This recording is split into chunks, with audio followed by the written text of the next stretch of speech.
Assalamualaikum ATT. Kembali lagi kita akan belajar tentang tematik terpadu. Pembelajaran kali ini yaitu pembelajaran ketiga, yaitu menjelaskan sikap-sikap yang sesuai dengan Pancasila dan menggambar peta geografis wilayah tempat tinggal. Sebelum belajar dimulai, marilah kita berdoa dalam hati masing-masing dan kemudian kita bersama-sama membaca basmalah. Bismillahirrahmanirrahim. Yuk kita lanjut. Pembelajarannya tentang tematik terpadu. Oke ATT, yuk amati. Kita akan masuk ke pembelajaran 3. Ayo mengamati. Peduli dengan sesama merupakan hal yang mulia. Akan tetapi, tahukah kamu bahwa peduli dengan hewan dan tumbuhan juga merupakan hal yang mulia? Perhatikan beberapa gambar berikut. Manakah yang menunjukkan bentuk kepedulian terhadap hewan dan tumbuhan? Oke, sekarang kita akan mempelajari tentang Pancasila. Pancasila dilambangkan oleh burung Garuda. Pancasila merupakan dasar negara kita. Sebagai dasar negara, Pancasila mengatur segala aspek dalam kehidupan kita dan mengajarkan kita untuk menyayangi segala bentuk ciptaan Tuhan sebagai yang tersirat dalam makna sila pertama yang dilambangkan dengan bintang.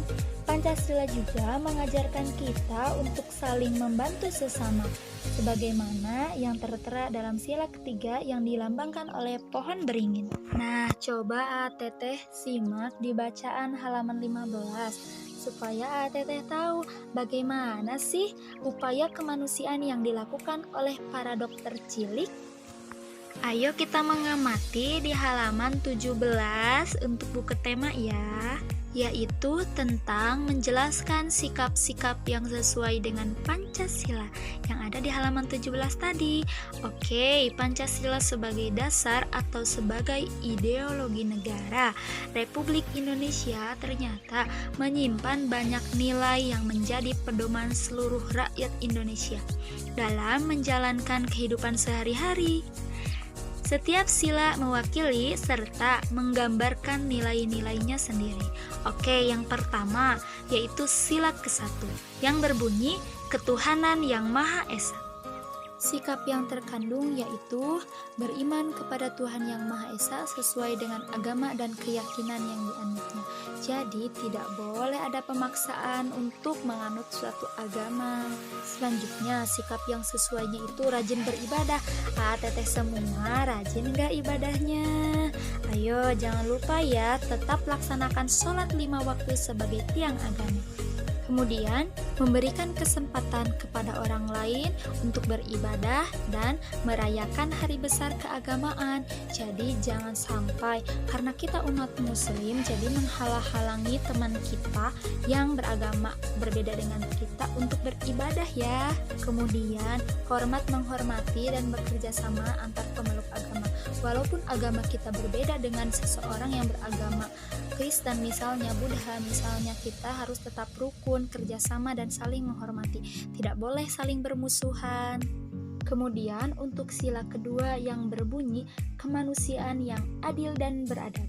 Sikap yang sesuai dengan sila kedua yaitu tidak membeda-bedakan teman dalam bergaul. Jadi AATT tidak boleh melakukan diskriminasi atau tidak boleh membeda-bedakan teman AATT semua. Kemudian saling membantu dan menolong antar sesama manusia. Jadi misalnya di sekolah, jangan di sekolah deh, di rumah aja dulu. Nah, ATT semua harus bisa saling membantu antara ATT semua dan orang tua.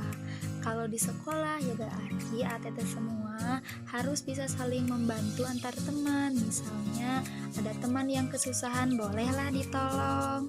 Kemudian menjenguk teman atau orang yang sedang sakit. Nah, ini juga dianjurkan loh di dalam agama kita. Kemudian kita harus saling mencintai antar sesama manusia. Tidak boleh ya bermusuhan. Pokoknya ketika ada perselisihan, jangan sampai kita jadi bermusuhan dengan orang tersebut, tapi Tapi silahkan diselesaikan masalahnya agar tetap tumbuh rasa saling mencintai antar sesama manusia. Kemudian kita itu harus bisa mengembangkan sikap, yaitu dengan menjaga sikap kita untuk tidak menyinggung perasaan orang lain, untuk tidak menyakiti perasaan mereka. Seperti itu. Kenapa sih harus tenggang rasa? Karena kita sesama manusia itu memiliki perasaan. Jadi AATT semua kita harus bisa ya mengembangkan sikap tenggang rasa. Kemudian tidak boleh ya semena-mena terhadap orang lain, harus berbuat baik. Nah, selanjutnya yaitu untuk sila ketiga yang dilambangkan oleh pohon beringin yang berbunyi Persatuan Indonesia. Untuk sikap yang sesuainya yaitu yang pertama, gotong royong dan kerja bakti. Gotong royong dan kerja bakti adalah suatu pekerjaan yang dikerjakan bersama-sama. Kemudian, mempelajari kesenian dari daerah lain. Nah, jangan ragu ATT untuk belajar kesenian dari daerah lain atau dari daerah luar Majalengka ya. Kemudian, cinta tanah air dan bangsa. Contohnya, cinta tanah air dan bangsa itu kita bangga sebagai anak Indonesia dan bisa menjaga nama baik Indonesia. Selanjutnya, saling menghormati adanya perbedaan suku, ras, etnis, dan agama. Tidak boleh ya saling mencela. Selanjutnya, tidak membeda-bedakan warna kulit dan suku. Nah, sekarang lagi marak kan untuk diskriminasi orang yang berwarna kulit hitam dan orang yang berwarna kulit putih dianggap lebih dominan atau lebih baik dari yang berwarna kulit hitam. Tidak boleh ya seperti itu. Kulit putih maupun hitam, kita sama-sama bangsa Indonesia. Selanjutnya yaitu sila keempat yang berbunyi kerakyatan yang dipimpin oleh hikmat kebijaksanaan dalam permusyawaratan atau perwakilan. Nah, untuk sikap yang sesuainya yaitu musyawarah dan mufakat. Kita sebagai warga negara yang baik harus selalu memusyawarahkan atau harus menggunakan hasil mufakat untuk memutuskan suatu keputusan. Selanjutnya, menghargai pendapat orang lain, menghargai perbedaan pendapat, tidak memaksakan pendapat pribadi kepada orang lain. Nah, ketika bermusyawarah, pasti kita sama orang lain itu akan berbeda pendapat. Tidak boleh dipaksakan pendapat kita, harus sama-sama saling menghargai ya. Kemudian, mengutamakan kepentingan bersama, mau menerima hasil keputusan demi kepentingan bersama. Selanjutnya yaitu sila kelima, keadilan sosial bagi seluruh rakyat Indonesia. Sikap yang sesuai dengan sila kelima ini yaitu yang pertama, berbuat baik dan saling membantu dan gotong royong. Selanjutnya, menjaga keseimbangan antara hak dan kewajiban. Selanjutnya, menghormati hak-hak orang lain, suka memberi pertolongan kepada orang lain, tidak melakukan perbuatan yang merugikan kepentingan umum.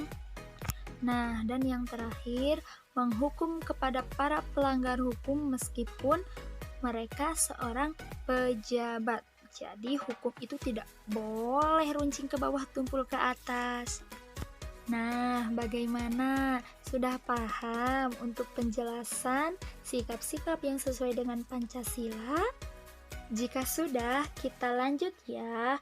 Untuk materi selanjutnya itu yaitu menggambar peta kondisi geografis wilayah tempat tinggal. Nah, ayo sekarang ATT harus mulai belajar nih, bisa menggambarkan kondisi geografis tempat tinggal A dan Teteh. Sebelum ATT menggambarkan letak geografis tempat tinggal masing-masing, ATT harus tahu nih kalau Indonesia itu merupakan negara kepulauan yang terbesar di dunia. Indonesia ini memiliki 17.499 pulau yang tersebar dari Sabang sampai Merauke. Luas total wilayah Indonesia adalah 781 juta kilometer persegi. Wah, luar biasa bukan negara kita ini? Ternyata Indonesia itu sangat luar biasa. Begitu banyak keindahan alamnya, pulaunya banyak, sumber daya alam juga banyak. Pokoknya sangat berharga. Ini sangat istimewa loh, berbeda dengan negara-negara lain. Dan adanya pemetaan ini agar mempermudah kita untuk melihat potensi-potensi yang ada di Indonesia. Nah, sekarang ATT sudah paham nih peta kondisi geografis Indonesia. Nah, untuk sekarang ATT silahkan buat peta kondisi geografis tempat tinggal ATT masing-masing. Boleh di buku gambar ya dan diwarnai. Baik, sampai di sini pertemuan kita kali ini. Sampai jumpa di materi selanjutnya. Assalamualaikum warahmatullahi wabarakatuh.